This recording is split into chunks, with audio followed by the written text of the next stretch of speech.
녹취라는 제목으로 말씀을 드리고자 합니다. 인생을 사노라면 우리가 바라는 잔잔하고 푸른 초장 위에만 편히 사는 것이 아니라 풍랑을 만나고 거친 파도를 만나고 높은 산 올라야 되는 마음의 부담감을 안고 살아갈 때가 많습니다.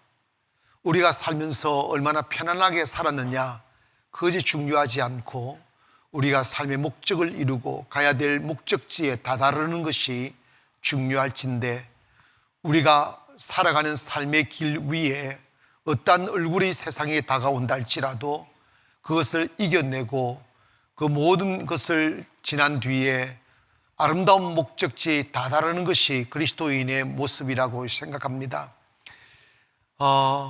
누구나 황무지는 있어요. 이 황무지라는 말은 요즘은 잘 쓰지 않는 단어이기도 하지만, 그게 황무지는 뭐냐면 그 desert, 그 광야, 그 useless land라는 쓸모없는 땅, 손길이 닿지 않는 버리우진 땅을 황무지라고 그럽니다. 이제 우리 인생에 황무지가 닥치죠. 내 힘으로 개간할 수 없고, 그리고 내게 열매를 내어놓지 않는 거친 곳을 우리가 만나게 됩니다. 그럴 때 우리 그리스도인들은 세상 사람들과 달라야만 합니다. 한 사람이 존경받고 많은 사람들에게 용기와 위로를 주는 의미로운 삶을 사는 사람들의 특징은 보통 사람들처럼 편안하게 인생을 살아온 삶이 아니라 다른 사람 같으면 오를 수 없는 산을 오르고 다른 사람들 같으면 건널 수 없는 강을 걷는 사람들입니다. 거기에 얼마나 많은 외로움과 두려움과 그리고 가슴 저린 슬픔과 아픔들이 있었겠습니까? 그러나 그들은 하나님의 손잡고 그 강을 건너고 하나님 손잡고 그 산을 올라 하나님이 친히 함께 하심을 보였고, 또 하나님을 잘 모르는 사람도 저 사람은 저 높은 산을 올랐는데 하며 어려움을 당할 때마다 위로를 받을 수 있는 그러한 삶을 살아가는 사람들일 것입니다.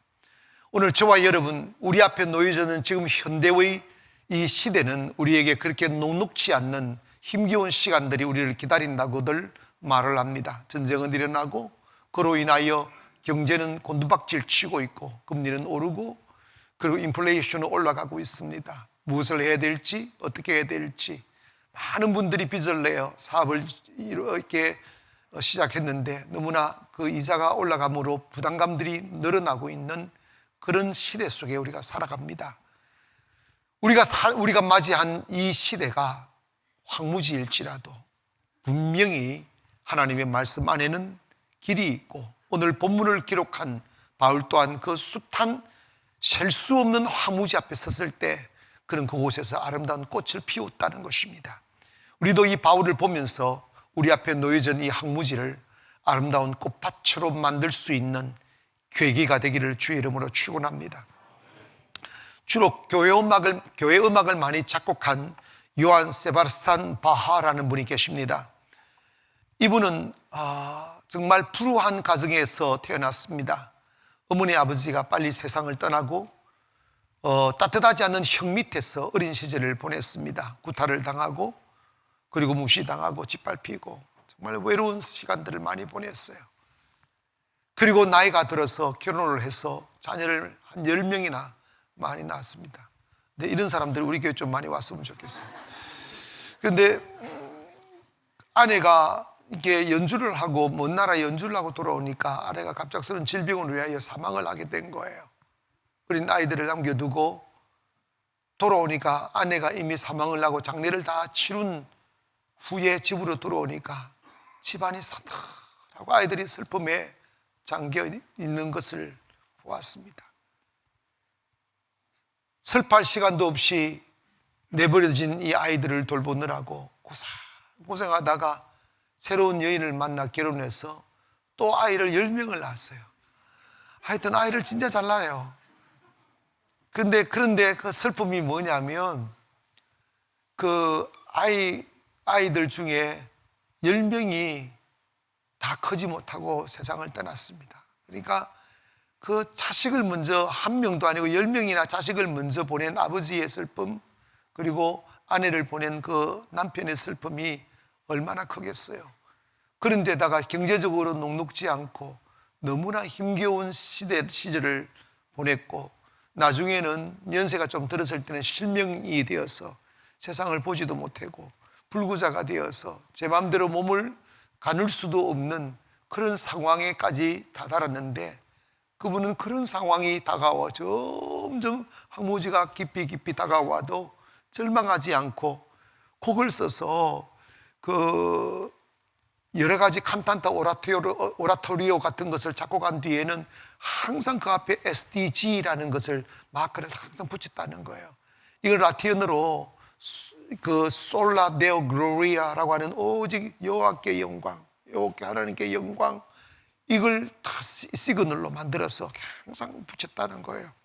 그는 언제 어디 있든지 간에 어떤 상황 속에도 하나님을 영화롭게 하고 영광 돌리는 일을 아끼지 않았다는 것입니다. 그래서 수많은 사람들이 그 중세 시대를 거치면서 많은 정치적인 위기와 어려움과 고통을 당하면서 이분의 찬양을 들으면서 위로를 받았다는 거예요. 그래서 이분을 정말 항무지에 꽃을 피운 사람이라고 칭찬을 하고 있다는 것입니다.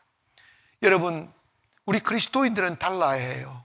사람들은 파도 앞에, 높은 산 앞에 주저앉고 포기하고 긴 고난 앞에 숨죽이며 내일을 향하여 문을 걸어 잠궈버린 채 삶을 중단하고 그냥 시간만 킬링하며 죽음을 기다리는 인생을 사는 사람들이 우리 주변에는 너무나 많고, 또 너무나 자기 힘으로는 이렇게 견딜 수 없는 고통이라 해서 죽음을 생각하며 방황하는 사람들이 우리 주변에 많습니다.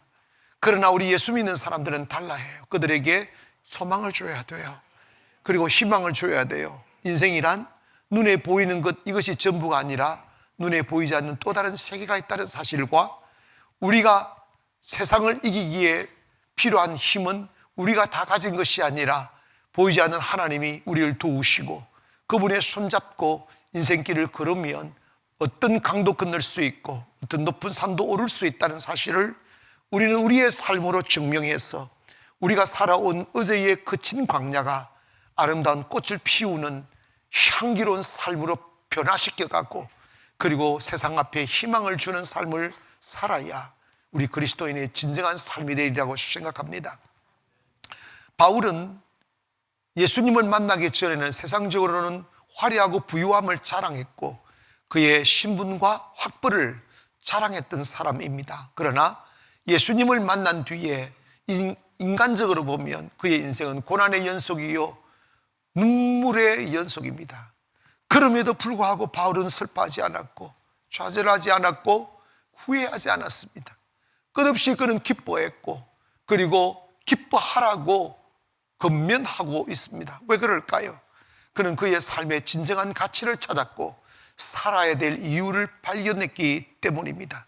그는 3차에 걸쳐 세계 전도 여행을 떠나면서 그 과정에서 경험했던 매를 맞고 태상에 맞고 감옥에 들어가고 추위에 떨고 파도에 휩쓸려 실주야를 죽으면서 휘말리며 셀 수 없는 고난과 형용할 수 없는 아픔들을 경험하면서 이 모든 것을 이겨내어 그 고통 속에서도 성도를 위로하고 용기를 주고, 그리고 교회들을 위로했던 내용들이 오늘 빌립보에 기록되어서 있는데, 바울은 어떻게 그 순간들을 이겨냈던가를 말씀드리면서 오늘 저와 여러분도 이 시대에 꽃을 피우고 희망을 주는 성도들이 되기를 바랍니다.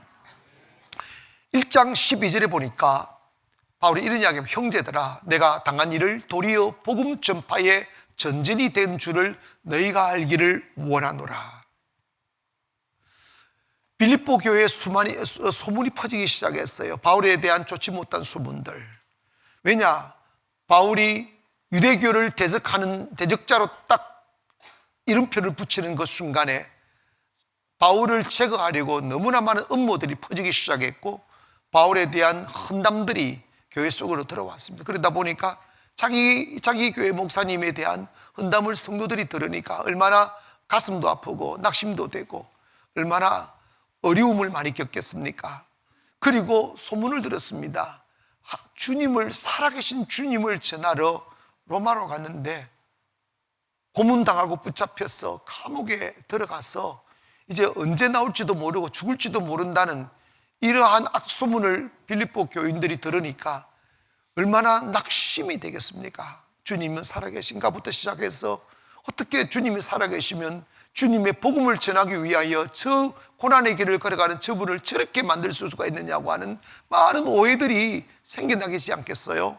그럴 때 바울은 그런 이야기합니다. 지금 내가 당한 이 일로 인하여 낙심하지 마라. 하나님은 이 일을 통하여 더 전진하게 할 것이고 더 잘되게 할 것이고 우리가 알지 못한 하나님의 뜻을 이룰 것이라고. 예수 믿는 사람들은 교회든 성도든 간에 하나님의 일을 하려 하거나 의미 있고 값진 일을 하려 할 땐 어제 없었던 큰 저항과 그리고 문제들이 일어나게 되어 있어요. 근데 사람들은 그것을 겁먹고 주저앉는 사람들이 많아요. 마귀가 사라지지 않는 한 하나님의 일을 하려 하는 사람들에게 저항할 것이고 방해할 것입니다. 그런데 이런 바울은 그런 일을 당할 때 결코 낙심하지 않고 더 앞으로 나갔다는 거예요. 더 전진했다는 거예요. 사랑 여러분, 꿈을 꾸고 나가는 그 길, 믿음의 허리띠를 졸라매고 가는 그 길, 주의 일을 하려고 나가는 그 길에 초두부터 시험이 오고 환난이 올 때 겁먹지 말기를 원합니다. 그럴수록 아하, 이것이 진짜 하나님의 일이구나, 진짜 복음을 위한 일이구나, 진짜 이것이 옳은 일이구나 라고 확신하기를 원합니다. 옳지 않냐고 하나님의 일이 아닌다면 마귀가 저항할 이유도 없다는 것이죠. 교회가 성도가 그런 일을 만날 때, 초두부터 어려움을 만날 때 불안해하고 주저앉고 원망하고 불평한다면 이건 믿음이 아닌 거죠. 예수님이 매일 황무지 앞에 섰고 매일 저항받았고 매일 시험당했지만 그것을 오히려 더 큰 기회로 삼았던 것 같이 바울도 마찬가지입니다. 바울이 큰 꿈을 안고 빌립보 지방으로 들어가고 또 로마로 갔을 때 귀신을 쫓아내고 복음을 전하다 보니까 고소를 당해서 감옥으로 들어간 거예요. 감옥에 들어갔는데 그 감옥에 보니까 시위대 감옥에 들어갔는데 시위대는 그 황제의 친위대가 관리를 하는 감옥이었는데 그 간수장이 굉장히 높은 직위에 있는 사람이었고 황제하고 직은 거리에서 지나는 사람이었다고들 합니다. 그 임기가 16년인데 근데 바울이 바로 그 감옥에 들어간 거예요. 두드리 맞고 세상차례 걸리고 막 이게 포승줄이 묶여가지고 막 구덩이에 치백겨 있는 거예요. 사람들은 그 소리 들으면서 얼마나 낙심이 되고 우리 목사님 복음 전하러 갔는데 전도하러 갔는데 잡혀서 감옥 갔다고. 근데 바울은 무슨 말씀을 하느냐 하면 성도들은 낙심하지 마라. 분명히 하나님은 이 일로 인하여 복음의 전진이 되게 할 것이다. 더 좋은 일을 이룰 것이다. 여러분, 하나님의 기적은 위기 속에서 나타납니다. 성도들의 축복은 환난 중에서 옵니다. 하나님의 축복은 고난의 수레를 타고 오는 것입니다. 그런데 여러분, 하나님의 축복을 싣고 오는 수레만 보면 겁먹고 주저앉아 버리고 낙심하니까 그 수레가 도로 복귀해 버리는 거예요. 다른 곳으로 가버리는 거지. 우리가 여러분 인생길을 걸어갈 때 위대할수록 큰 일일수록 아름다운 일일수록 저항이 많고 사탄의 시험이 많을 때 겁먹지 말고 하나님은 이것을 통하여 더 유익이 되게 할 것이라고, 이것을 통하여 더 큰 축복이 오게 할 거라고. 아닌가 다를까? 하나님은 바울로 하여금 그 감옥의 간수장을 거꾸로 떨어서 무릎을 꿇게 하고 예수 믿게 하고, 그 간수장이 예수 믿고 가족이 예수 믿고 나중에는 가이사의 집 사람들 중 몇이라고 이야기하면 가이사는 황제 이름인데 황제의 가족들도 예수님을 믿게 시작한 거지. 이렇게 그러니까 이 로마 선교는 어떻게든 밑바닥에서부터 올라온 게 아니고 최상위로부터 예수를 믿게 해서 내려뜨려 버리니까 로마가 기독교로 바뀌는 거예요. 이것이 하나님의 역사입니다. 바울이 감옥에 가지 않았더라면 그런 사람을 만날 기회도 없었을 것이고 그런 그 최고위층을 전도할 가능성이 전혀 없었는데 하나님이 그 고위층을 만나게 하려고 고위층이 만나게 하려고 감옥에다 집어넣었는데 그 감옥에도 또 정치범들 고위층들이 많이 들어와 있는 거예요. 거기서 계속 전도하고 그리고 그 간수들이 지키는 간수들 6시간마다 이렇게 교대를 하는데 교대할 때마다 오는 사람들 이렇게 전도하고 전도해서 로마가 예수를 믿게 되고 황제가 예수를 믿게 되고 할렐루야 이런 기적의 역사가 있었다 이 말입니다. 그렇기 때문에 바울은 이 황무지를 만날 때 절대 낙심하지 않고 이것이 기회가 될 거야. 성도들은 살아가다가 어려움이 있으면 하나님이 축복하시려고 그런가 보다. 더 좋은 일을 이루시려고 하는가 보다. 새 길을 여시려고 그러는가 보다. 할렐루야. 그렇게 믿고 가기를 주의 이름으로 축원합니다. 모세는 어머니 요게벳의 젖을 먹고 자랐잖아요. 그러나 바로의 아들로 자란다면서 어머니가 이렇게 참 하나님 믿는 사람들은 참 내가 보니까 매우 효율적인 것 같아요. 왜냐하면 핍박 때문에 나일강에 집어넣어 버렸는데 살리려고 집어넣어 버렸는데 어머니가 들어가서 월급을 받으면서 자기 아들을 키웠어. 그러니까 얼마나 효율적입니까? 그런데 여러분 참 그 어머니의 그 아들이라고 그 고난의 시절에 이렇게 이야기합니다. 모세야 너는 이 왕궁에서 기름진 음식을 먹으며 왕족으로 살아가고 있지만 너는 본시 히브리인이다. 너 민족 히브리인은 저 애굽의 채찍 아래서 노동장에서 강제 노동을 하고 있다는 것을 기억해라. 네가 상승하여 어느 날 어떤 힘이 주어졌을 때 네 민족을 기억하라. 이걸 계속 고지시켰습니다. 40이 되어 어머님이 하신 말씀이 기억나 노동자고 노동하는 노동자국으로 가보니까 자기 민족이 애굽의 군대에서 두드림 맞으며 학대당하고 있는 모습을 보면서 그 애굽 사람을 죽인 그 일로 인하여 도리어 도망자가 되고 살인자의 누명을 쓰고 미디안 이름 모를 골짜기에 들어가 1년도 4년도 10년도 아닌 그 긴 시간 40년을 이름 없이 지내보자. 얼마나 외로웠겠어요. 얼마나 기가 막히겠어요. 가장 아름답고 편리한 왕궁에서 살다가 양치기 하며 들녘에서 잠을 자며 땅바닥에 자는 인생으로 떨어졌는데 그 40년의 긴 시간이었어요. 그런데 여러분 모세는 일밀 처음에는 기가 막혔을 겁니다. 억울하고 하나님이 이런 분인가? 하나님이 왜 이러신가? 우리 어머니가 믿는 하나님이 이렇게 잔인하신가? 내가 뭘 잘못했다고 많은 분노도 있었을 것입니다. 여러분 인생을 살다 보면 존경을 받는 사람일수록 그리고 감동을 주는 사람일수록 아름다운 영향력을 끼치는 사람일수록 그가 걸어온 어제의 발자국을 보면 너무나 잔인할 만큼 어렵고 힘든 시간들이 많이 있었어요. 외로운 시간, 억울한 시간, 숨막히는 시간들이 많이 있었어요. 그런데 거기에 주저앉은 사람은 하나님 쓸 수가 없어요. 거기 주저앉은 사람은 감동을 줄 수 없어요. 그 고통을 이겨낸 사람, 이곳에 하나님 뜻이 계실 거야. 이 일로 인해 하나님의 아름다운 일을 이루실 거야.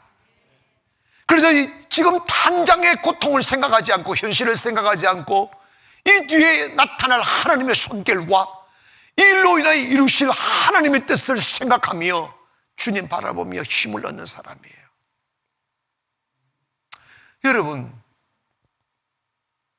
사람마다 자기 라이프 스토리를 들어보면 소설 한 권을 쓰지 못할 사람은 한 사람도 없어요. 다 소설을 써요. 앉으면 조잘조잘조잘 소설을 써요. 그런데 여러분, 인생을 살놀아 보면 자기가 편안했던 시절을 자랑하는 사람 없어요. 진정한 신앙인은 어제의 눈물을 자랑하고, 어제의 고통을 자랑하고, 어제의 슬픔과 실패를 자랑합니다. 왜 그런 줄 아십니까? 그것이 오늘의 사람, 오늘의 나를 만들었기 때문에 그렇습니다. 모세가 광야에서 얼마나 외로웠겠습니까? 얼마나 쓸쓸했겠습니까? 얼마나 어두웠고 얼마나 적막했겠어요. 저는 어느 날 우리 교회 청년들이 광야라는 노래를 부르는 걸 처음 들었어요. 곡은 조금 현대식이라서 좀 그렇긴 한데 가슴이 멍해지더라고요. 왜 그러냐 하면 제 삶을 오버랩 시켰습니다. 광야에 홀로 서서 길을 찾지 못하며 방황할 때, 그 어둠이 너무 짙어서 두려움에 휩쓸려 숨을 쉴 수 없을 때, 나 여기서 이렇게 어둠에 갇혀 내 인생의 끝자락을 맞이하는가? 나 한때 꿈이 있었는데, 나 한때 웃고 싶었었는데, 나 한때 세상 앞에 나래지다면 나 여기 있다고 표효하고 싶었었는데, 나는 이렇게 내 힘으로 어찌할 수 없는 고난의 검은 구름에 휩쓸려 내 삶을 이렇게 살다 끝을 내야 하나 하는 견딜 수 없는 마음의 부담감들을 느꼈던 시간들이 있었습니다. 근데 이 찬양을 다 들어보니까 왜 나를 깊은 어둠 속에 두었는지, 주님 손 탁 놓아버리면 단 하루도 살 수 없는 이 죽음의 땅에 홀로 세우셨는지, 나를 더 겸손하게, 나를 더 낮아지게, 나를 더 주님 바라보게 하시려고 그랬다는 고백을 들으면서 그렇구나. 왜 나를 깊은 어둠 속에 홀로 두시는지, 어두운 밤은 왜 그리 길었는지, 나를 고독하게, 나를 낮아지게, 세상 어디도 기댈 곳이 없게 하셨네.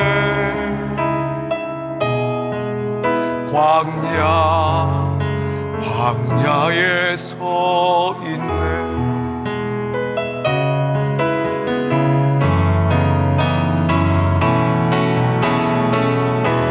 주님만 내 도움이 되시고, 주님만 내 지지 되시는, 주님만 내 친구 되시는 광야.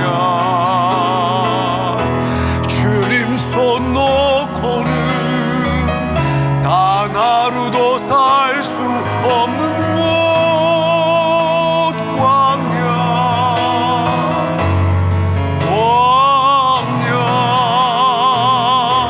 주께서 나를 사용하시며 나를 더 정결하게 하시려 나를 택하여 보내신 그곳 광야.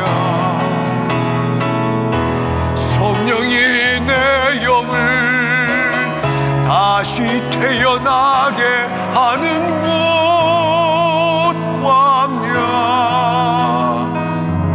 광야에 서 있네. 사랑하는 여러분, 어제 우리 서 있었던 광야를 한번 생각해 보세요. 길이 없었습니다. 아무도 내 곁에는 없었습니다. 방법도 없었고, 나 내일을 아침 떠오르는 태양을 맞이할 수 있을까? 그런 생각을 하리만큼 짙은 어둠 속에서 두려움에 쌓여 그 긴 밤을 보낸 적도 있습니다. 그런데 오늘 눈을 뜨고 보니 푸른 잔디 위에 따사로운 햇살 아래 다리를 뻗고 있어요. 근데 생각해 보니 그 외로운 광야에서 주를 보는 눈을 배우게 되었고, 주님 앞에 기대는 훈련을 했고, 그리고 주님이 나와 함께 하시는 것을 경험하게 된 거죠. 인생이 내 육체를 만족 위해 산다고 한들 무슨 의미가 있겠어요? 내 영혼이 영그러지는 것, 세상보다 주님을 더 사랑할 수 있는 것, 허망한 것에 도움을 찾으며 의지할 곳을 찾아 헤매이지 아니하고 살아계신 전능하신 하나님의 손을 잡을 수 있는 그 믿음의 손길, 그런 것들은 어제의 광야의 외로움이 안겨다 준 선물입니다. 그런 경험이 있어야, 그런 내 삶의 흔적이 있어야 파도가 내 몸을 덮치려 해도 두려워하지 않고, 빨리 날아오르고픈데 내 앞을 가로막는 높은 산이 나를 답답하게 만들어도 낙심하지 않는 거예요.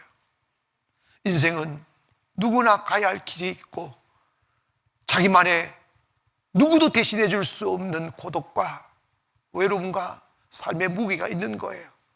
그것을 친구도 부모도 대신해 줄 수 없는 그런 것이 있습니다. 그걸 이겨내지 못하면 패자가 되고, 그걸 이겨내면 승자가 되는데, 어떻게 우리가 그 고달픈 하이에나가 일그린 세상 같은 이 치열한 경쟁 속에 우리가 내몰려 성이라는 개성가를 부르며 아름다운 꽃을 피우는 그런 인생을 살 수 있겠습니까? 유일한 길입니다. 주님 보는 거예요. 할렐루야. 본질을 봐야 돼요. 여러분, 우리가 왜 날 이렇게 힘들게 합니까? 왜 나는 이런 일을 당해야 됩니까? 여기에 초점 맞추면 안 되는 거예요. 이곳에 하나님의 뜻이 계셔. 하나님이 나를 낮추시려고, 하나님이 나를 더 정직하게 만들려고, 하나님이 더 나에게 믿음을 단련시키시려고 이러시는구나 하는 아름다운 곳에 초점을 맞추고, 오늘 하루 나는 없습니다 고백하며 주님의 손길을 기다리면 주님은 결코 외면하지 아니하시고, 주님은 우리에게 세계를 여시고 광야의 길과 사막의 강을 내어 우리로 하여금 마시게 합니다.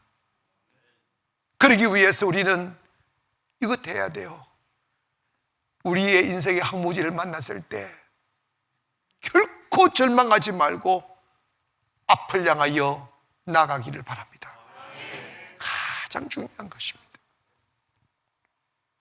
사람은 쉽게 목적지에 다다르고 싶어 해요.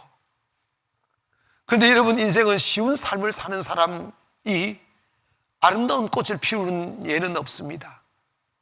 어렵고 힘들고 고통에 점철되어진 반복의 삶을 살아가면서 그 영과 마음이 단단해지고 믿음이 영걸어가는 거예요.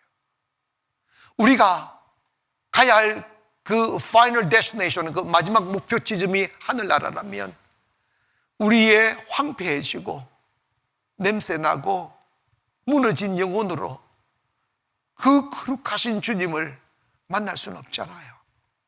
이 세상에서 파도를 만나면서 우리가 영그러지고, 바람을 맞으면서 우리 아름다워지고, 환난을 맞으면서 우리는 더 낮아지고 겸손해져서 주님과 대화가 될 수 있는 인격, 주님과 교제할 수 있는 아름다운 성숙되어진 인격을 빚어가 그리스도의 장성한 분량에 이르러 향기 나는 영혼으로 주님을 만나는 그날이 최고의 성공이죠. 그래서 하나님은 우리를 내버려 두지 않습니다. 이기심에 내버려 두지 않고, 탐욕에 내버려 두지 않고, 욕심에 내버려 두지 않아요. 더 낮아지게, 더 작아지게, 그리스도의 영향력으로 우리 몸이 다 스며들게 고통의 항아리에 집어넣고 눈물의 그 골짜기에 집어넣어서 우리의 삶의 초점을 주님에게만 다 맞추게 하여 주님의 성품이 우리 안에 삐져들게 만들어 우리 뼛속에 주님이 계시고, 우리 살 속에 주님이 계시고, 우리의 영혼 속에 주님의 향기가 드리우시게, 그렇게 하여 결국은 황무지에 장미꽃을 피우는 사람같이 세상에 아름다운 영향력을 끼치며 살기를 원하시는 것입니다. 바울은 그 감옥에서 절망하지 않았어요. 왜 이러시는지, 매를 맞을 때 왜 하나님 나를 맞게 만드시니 말하지 않았어요. 이 속에 더 나은 하나님의 뜻이 계실 거라고, 이 속에 하나님이 계획이 있으실 거라고, 그곳에서 찬송했어요. 그곳에서 기도했어요. 아멘. 피투성이가 되어서 기도했어요. 얼마나 찬송했는지, 얼마나 기도했는지. 저 멀리 떨어져 있는 죄수들이 다 듣고 있었다.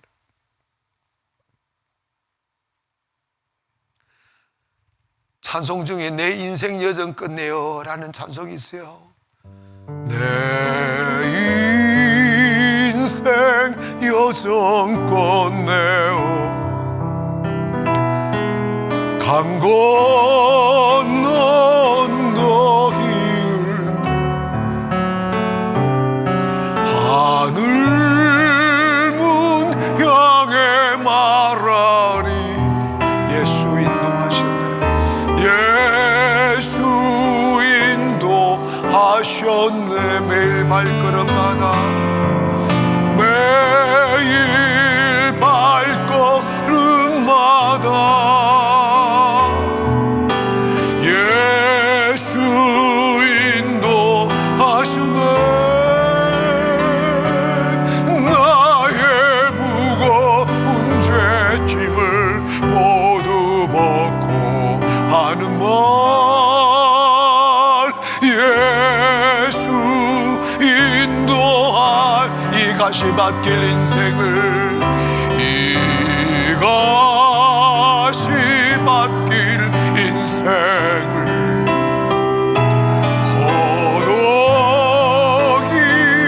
허덕이면서 갈 때에 시험과 한란 많으나 예수 인도하셨네. 예수 인도하셨네. 매일 발걸음마다 매수 예수 인도하시네. 나의 무거운 죄짐을 모두 벗고 하는 말. 예수 인도하셨네. 손가락에 가시 하나 탁 박히면 모든 몸의 관심이 이 가시에 탁 집중이 됩니다. 눈도 있고 코도 있고 팔도 있고 다리도 있는데 모든 관심이 이게 탁 집중이 됩니다. 그러나 여러분, 많은 단련을 받은 사람은 가시가 10개 바뀌어도 꼭 가는 사람들이에요. 여러분, 하나님이 우리의 삶의 한 모슬기에 가시 하나 꼭 박아 놓으면 거기에 집중하면 원망하고 불평하고 아프다고 원망하고 주저하지 말고 앞을 바라봐야 돼요. 갈 길을 가야 돼요. 그리고 미래를 바라봐야 돼요. 내 삶의 이 가시는 내 삶의 목적이 아니야. 그냥 잠시 왔다 가는 손님에 불과해. 하며 내가 해야 될 본질, 그게 뭔지 아세요? 믿음 지키는 일이에요. 예배하는 일이고 기도하는 일이에요. 바울은 자기가 맞은 이 감옥에서 매 맞은 것에 집중하지 않았어요. 억울하다고 생각하지 않았어요. 어제 했듯이 그곳에서 기도했어요. 어제 했듯이 그곳에서 찬양했고, 어제 했듯이 그곳에서 예배했어요. 그럴 때 하나님이 일하시는 거예요. 하나님은 전능하시지만 우리 믿음과 함께 일하시기에 우리가 위기 때 믿음을 보여야 되고, 슬플 때 믿음을 보여야 되고, 주저앉고 포기하고 한숨 내보이고 원망하는 사람에겐 내일이 없어요. 여러분, 아무리 돌아보아도 앞으로 우리가 살아가게 될 세상은 만만치 않아요. 그럼에도 불구하고 세상 사람들은 주저앉고 낙심하고 포기할지라도 우리 예수 믿는 사람들은 일어나야 돼요. 요즘 따라 더욱이 우리 가나안 교회가 조명을 받고 있어요. 많은 목사님들과 교계에 어떻게 다른 교회들은 있는 교회도 짜부러지고 문 닫고 하는데 어떻게 이 코로나 시대에 저 큰 성전을 짓는가 하면서 의아해요. 그래서 이런 말을 합니다. 목사님들은 저를 보면서 목사님은 원래 돈이 그렇게 많았어요 그러더라고요. 여러분, 아멘.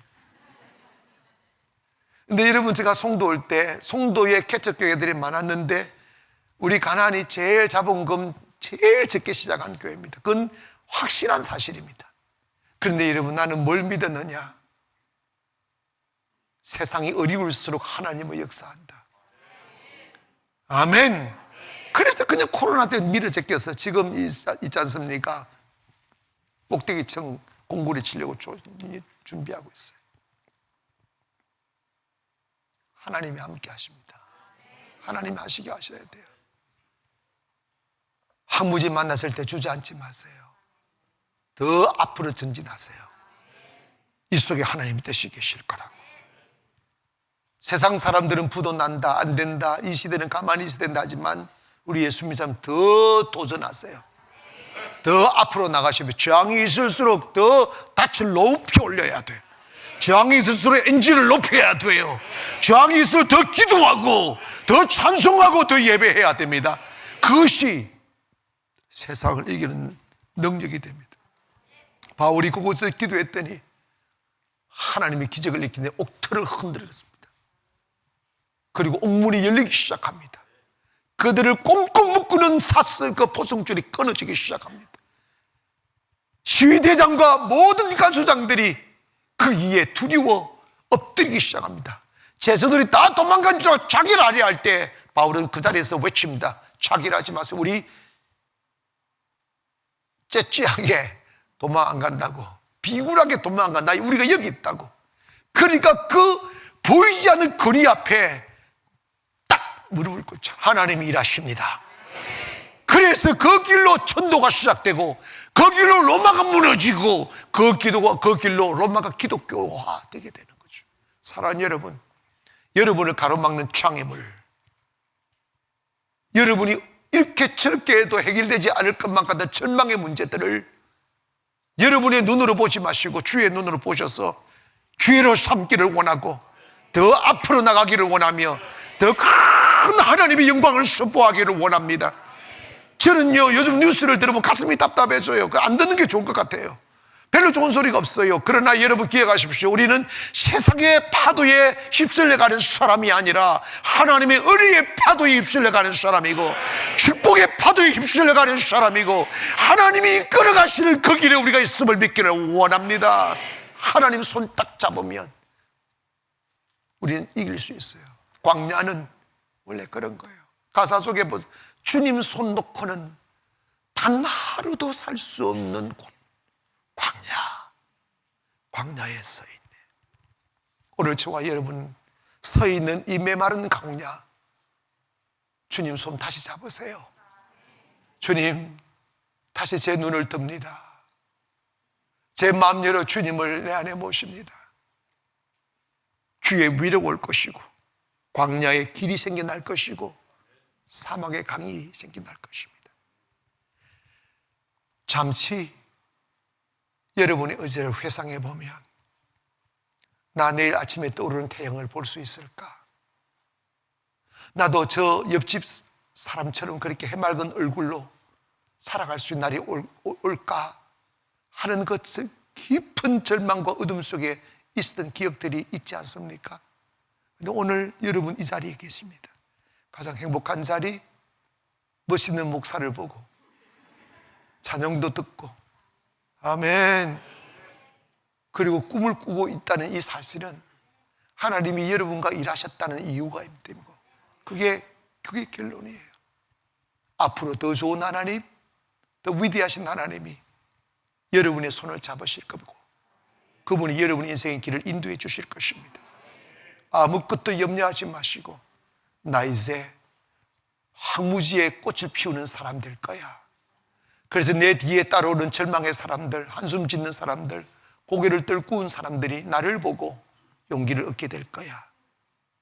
그런 꿈을 꾸며 살아가는 저와 여러분 되기를 주의 이름으로 축원합니다. 기도하겠습니다.